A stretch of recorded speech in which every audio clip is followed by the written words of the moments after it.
আপনার আধার কার্ডে কোন মোবাইল নাম্বার লিঙ্ক আছে বা আদৌ কোনো মোবাইল নাম্বার লিঙ্ক আছে কি না আপনি কিভাবে চেক করবেন, তো চলুন দেখে আসা যাক। আধার কার্ডে কোন মোবাইল নাম্বার লিঙ্ক আছে বা কোনো মোবাইল নাম্বার লিঙ্ক আছে কি না দেখার জন্য আপনি আপনার ফোনের গুগলে চলে যাবেন।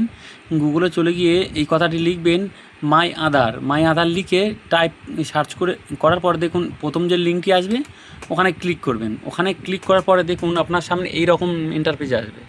আপনি কি করবেন, নিচের দিকে যাবেন। দেখুন নিচের দিকে লেখা আছে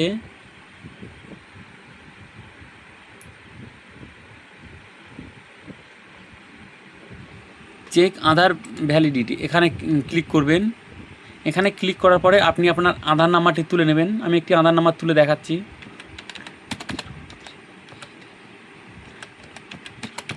দেখুন আধার নাম্বারটি তুলে নেওয়ার পরে এখানে যে ক্যাপচার কোডটি দেখতে পাবেন সেই ক্যাপচার কোডটি দেখে দেখে এখানে ফিল আপ করে নেবেন।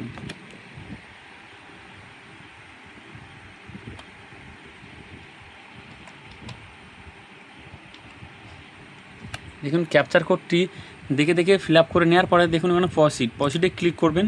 প্রসিডে ক্লিক করলে দেখিয়ে দেবে যে সেই ব্যক্তির বয়স কত, মানে কত থেকে কত মধ্যে। দেখুন এই ব্যক্তির বয়স 30 থেকে 40-এর মধ্যে, পুরুষ কি মহিলা সেটা দেখিয়ে দিয়েছে, কোন রাজ্যের আধার কার্ড এটা দেখিয়ে দিয়েছে ওয়েস্ট বেঙ্গল, এবং আধার কার্ড মোবাইল নাম্বার লিঙ্ক আছে। দেখুন এখানে যে মোবাইল নাম্বারটি লিঙ্ক আছে সেই মোবাইল নাম্বারে লাস্ট 4টে সংখ্যা দেখাচ্ছে।